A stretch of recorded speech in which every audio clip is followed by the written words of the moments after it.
Vai jūs zināt, ka pat tikko Eiropas Savienībā gandrīz jau ir pieņemts tā sauktais migrācijas un patvērumu pakts, kas pēc būtības paredzēs, ka turpmāk bez vārdu runas visi bēgļi, kas iekļūst Eiropas Savienībā, tiks solidāri, viņu skaits solidāri tiks sadalīts starp visām 27 Eiropas Savienības valstīm. Lai atslogotu, piemēram, tādas valstis kā Itālija un Grieķija, kas katru dienu saskarās ar šo problēmu. Es domāju, ka man nav jāsaka, ka te nav runa par tādu lietu kā Ukraiņas bēgļi. Te ir runa par bēgļiem no, piemēram, Āfrikas vai citām trešajām pasaules valstīm.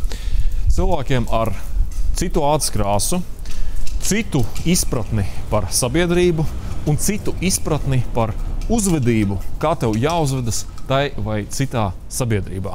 Tas viss aizsākās 2015. gadā, kad bija tā sauktā bēgļu krīze. Ja?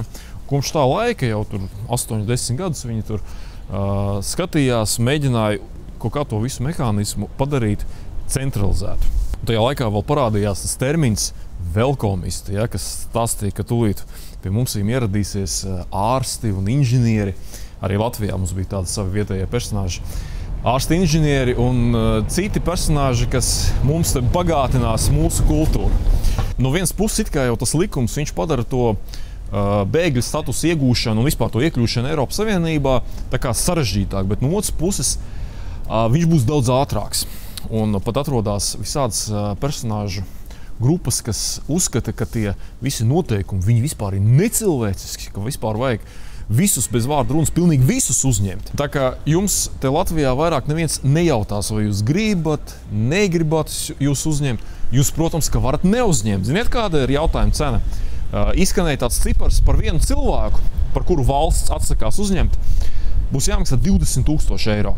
Tātad 100 cilvēkus jūs atsakāties uzņemt. Esat tik laipni un speciālā fondā iemaksājiet 2 miljonus eiro. Un pie tam ar kādiem skaistiem saukļiem tas viss tika tur pavadīts, ka šis likums, viņš ir par solidaritāti un atbildību. Pie tam jau Polija jau pateica, ka jūs tur varat pieņemt, ko jūs gribat. Polija neuzņems nekādus bēgļus no Āfrikas un trešajām pasaules valstīm. Es domāju, ka mēs Latvijā jau drīzumā arī te redzēsim cilvēkus, kas stāstīs to, ka vispār šo cilvēku uzņemšanu mēs varēsim risināt mūsu katastrofālo dzimstības un demogrāfiskās problēmas. Ja? Tas ir atkal atgriežoties pie tiem ārstiem un inženieriem. Es domāju, ka mums Latvijā nav vajadzīga ne Somālija vietējā, ne Eritreja, ne manis pēc Mogadišu.